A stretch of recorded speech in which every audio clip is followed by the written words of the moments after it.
Hello guys, आप लोग कैसे हो। मैं अजीत प्रताप यादव आप लोगों के लिए नई नई वीडियो लेके आ गया। सब बहुत लोगों की डिमांड थी सर, एसएन हॉलमार्किंग का वर्क इंस्ट्रक्शन के बारे में डिस्कस करिए गाइज।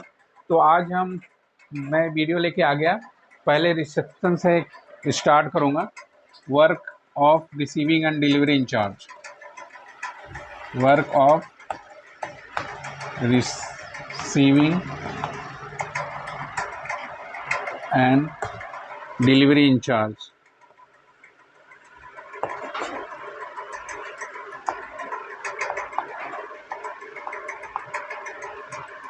गाइस, जैसा कि आप लोग जानते हैं कि रिसीविंग एंड डिलीवरी इंचार्ज सबसे इम्पोर्टेंट बंदा होता है एसएन हॉलमार्किंग सेंटर में। तो जो एसएन डिलीवरी इंचार्ज होता है उसकी क्वालिफिकेशन क्या होनी चाहिए, पहले क्वालिफिकेशन देख लेते हैं। Qualification of receiving and delivery in charge.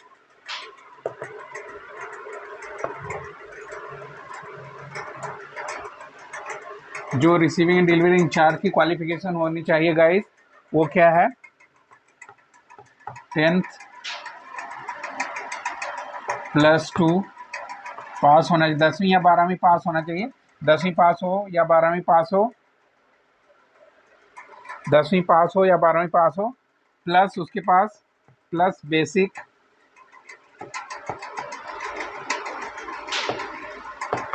Computer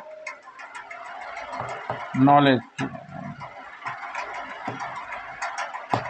10वीं 12वीं पास प्लस उसके पास बेसिक कंप्यूटर नॉलेज होना चाहिए गाइस। ये है बेसिक कंप्यूटर नॉलेज होना चाहिए। इसके बाद आपका हॉलमार्किंग पोर्टर का हॉलमार्किंग पोर्टर का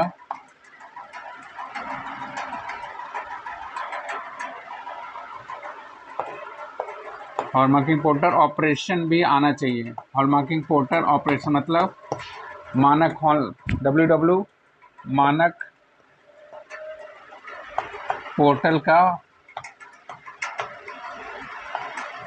ऑपरेशन भी आना चाहिए। ये सारी चीज़ें आने के बाद उसको क्या है, ज्वेलर्स के डॉक्यूमेंट क्या क्या चेक करने हैं। Document to check.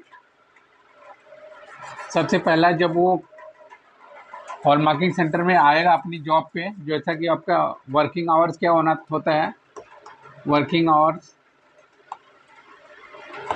Of receiving and delivery incharge.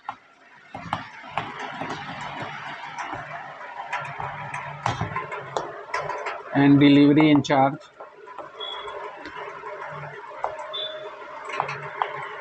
Receiving and delivery incharge का वर्किंग आवर्स होता है 8 से 10 घंटे।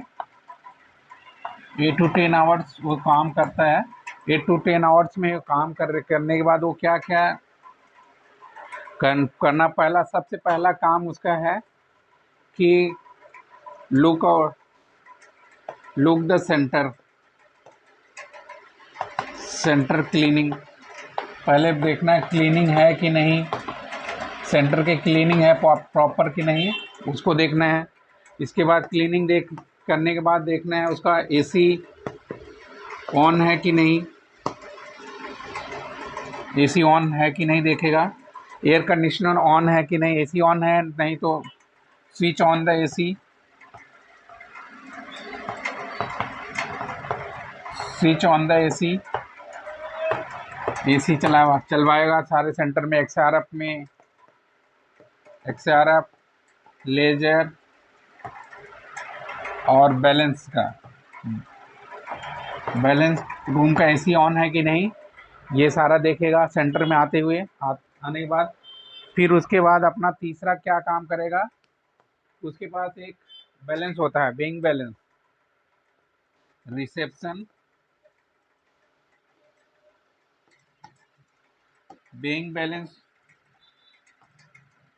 बिंग बैलेंस को ऑन करेगा।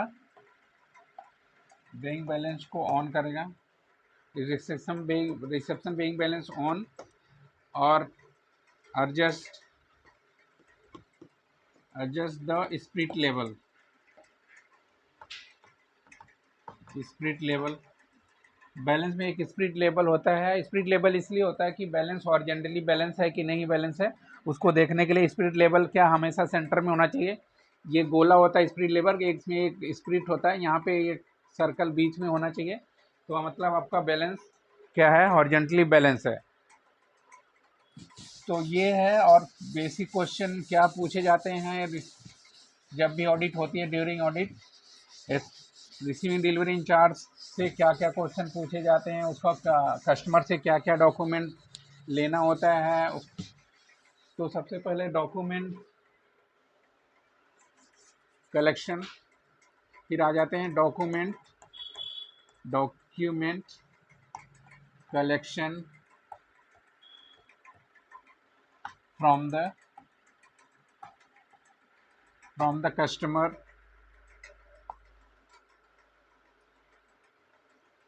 ज्वेलर्स और परचेजर ऑफ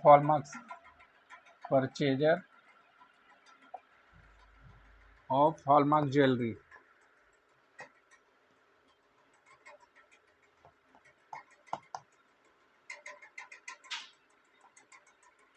तो सबसे पहले इसको देखना होता है कि जो हमारे कस्टमर होते हैं, कस्टमर हॉलमार्किंग में दो तरह के कस्टमर होते हैं,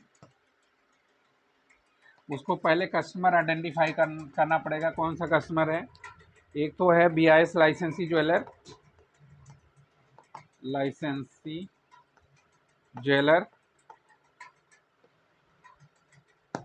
और दूसरा है, ये पहला हो गया, दूसरा है परचेजर ऑफ हॉलमार्क ज्वेलरी।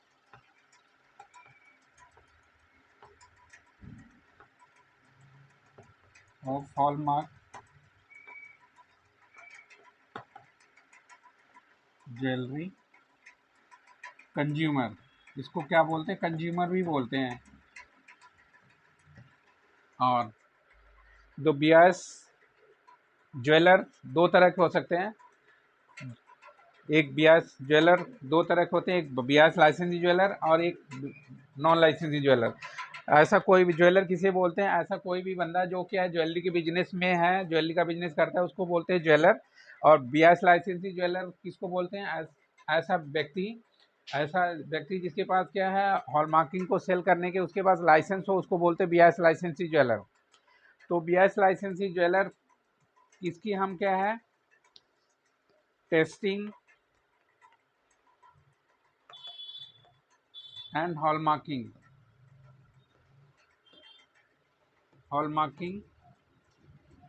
दोनों कर सकते हैं। इसकी टेस्टिंग भी कर सकते हैं, हॉलमार्किंग कर सकते हैं। हॉलमार्किंग इन्वॉल्व होता है टेस्टिंग में, अगर हॉलमार्किंग होगी, पहले टेस्टिंग हुई तब हॉलमार्किंग होगी। इसकी क्या हम सिर्फ क्या कर सकते हैं, टेस्टिंग। इसकी क्या है, टेस्टिंग करेंगे। कोई भी ज्वेलर आएगा तो आपके पास किसी भी हॉलमार्क सेंटर में दो तरह के कस्टमर आ सकते हैं, एक तो BIS लाइसेंसी ज्वेलर होगा जिसकी हम टेस्टिंग हॉलमार्किंग दोनों कर सकते हैं, लेकिन दूसरा परचेजर तो हॉलमार्क ज्वेलरी जिसको बोलते हैं कंज्यूमर की हम क्या है, सिर्फ टेस्टिंग कर सकते हैं, उसका एसेइंग कर सकते हैं, फायर एसेइंग कर सकते हैं, XRF टेस्टिंग कर सकते हैं। तो टेस्टिंग में दो तरह की टेस्टिंग हो सकती है, एक तो XRF टेस्टिंग,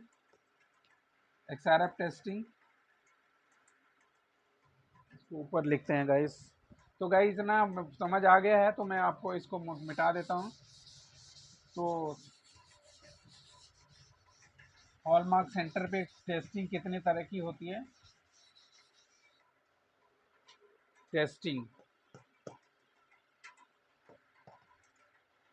गाइस, टेस्टिंग दो तरह की होती हैं, एक हॉलमार्क सेंटर में टेस्टिंग एट ANSC, हॉलमार्किंग से टेस्टिंग दो तरह की होती है, एक XRF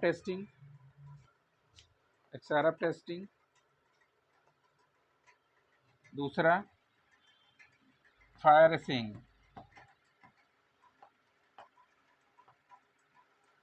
फायर एसेइंग मतलब केमिकल टेस्टिंग।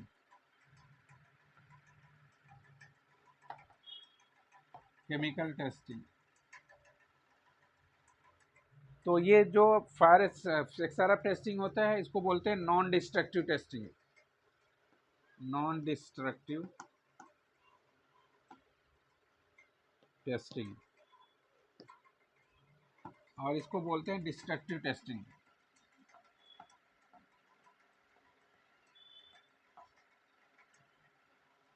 तो ये नॉन डिस्ट्रक्टिव टेस्टिंग में क्या है, एक्सआरएफ से ही क्या होता है, ये हम सैंपल लेते हैं एक्सआरएफ टेस्ट करके, हाँ 30 सेकेंड में आपका रिजल्ट आ जाता है।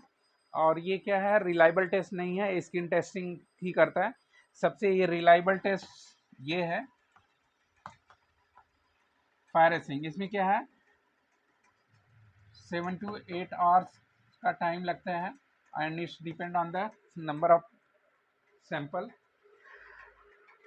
तो गाइज ये था, दो तरह की टेस्टिंग होती है, एक्सआरएफ टेस्टिंग जो हम कंज्यूमर की क्या कर देंगे, नॉन डिस्ट्रक्टिव उसके पूछ लेंगे। हम दो तरह की टेस्टिंग करते हैं, एक एक्सआरएफ टेस्टिंग उसको बोलते हैं नॉन डिस्ट्रक्टिव टेस्टिंग, और एक फायर एक्सटिंग। फायर एक्सटिंग में हमें उसको सैंपल को कट करके उसकी केमिकल टेस्टिंग करनी पड़ेगी, तो ज़्यादा रिलायबल टेस्ट है। तो क्या document collection from the customer, क्या क्या डॉक्यूमेंट कलेक्ट करना पड़ेगा जब भी कोई कस्टमर आएगा। एक तो कस्टमर के आपको पोर्टल पे भेज सकता है, पोर्टल पे नहीं भेजता है तो आपको रिसीविंग डिलीवरी इंचार्ज का काम होता है रिक्वेस्ट डालना, वो रिक्वेस्ट डाल देगा।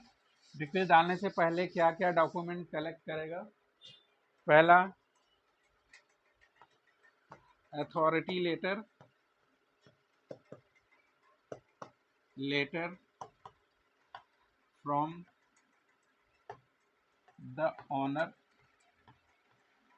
जो ऑनर है उसका नाम पे अथॉरिटी लेटर होना चाहिए कि ये हाउसिंग इस ज्वेलरी की शॉप से ये बंदा ऐसे ही हॉलमार्किंग करवाने के लिए आया है। दूसरा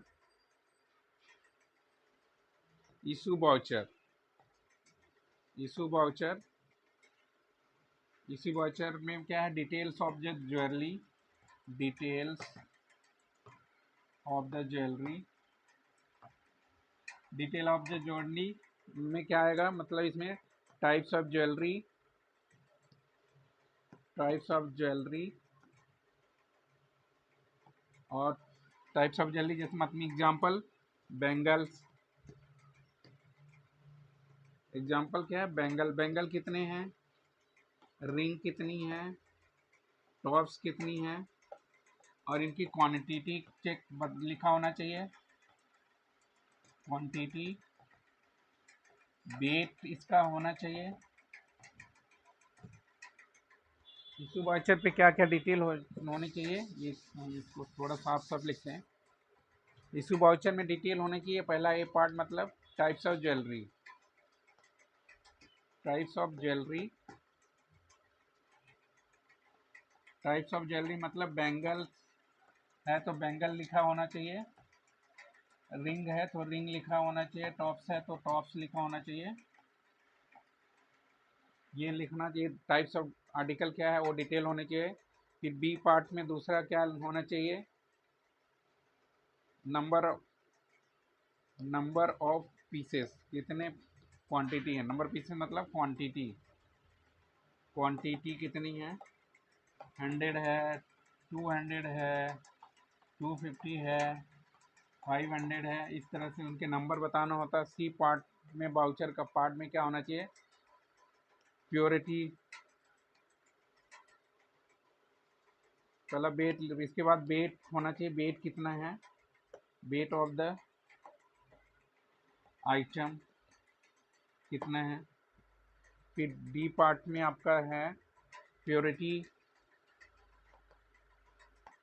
of the jewellery, purity of the articles, जो भी आर्टिकल हॉलमार्किंग के दिए हैं, प्योरिटी ऑफ आर्टिकल क्या है वो, मतलब 22 कैरेट है, 23 कैरेट है, 24 कैरेट 995 है,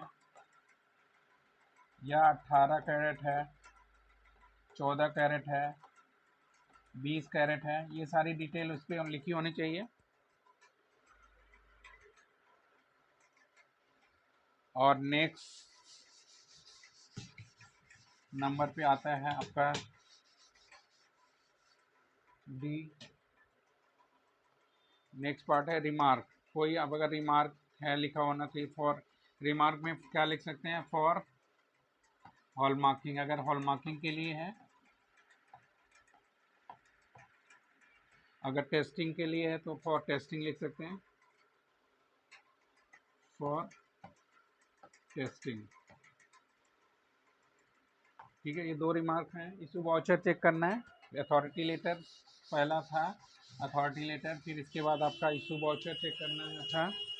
फिर तीसरा आता है आपका GST certificate.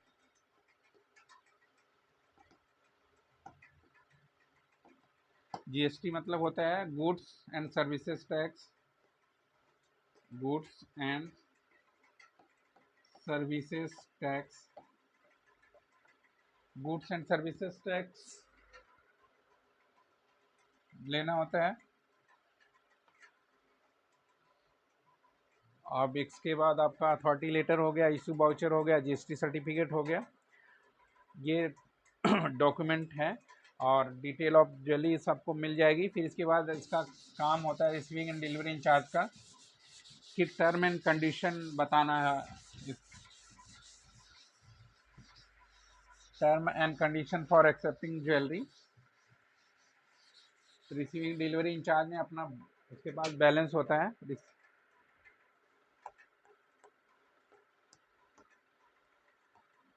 And delivery, receiving and delivery balance. Receiving and delivery के पास एक बैलेंस होता है जिसको बोलते हैं रिसीविंग एंड डिलीवरी बैलेंस। उसका जो एलसी होता है, लीज काउंट होता है 10 मिलीग्राम। ज़्यादातर लोगों के पास 10 mg का बैलेंस होता है। लीज काउंट क्या होता है, minimum measuring capacity of N equipment is called lease count. LC होता है मिनिमम मेजरिंग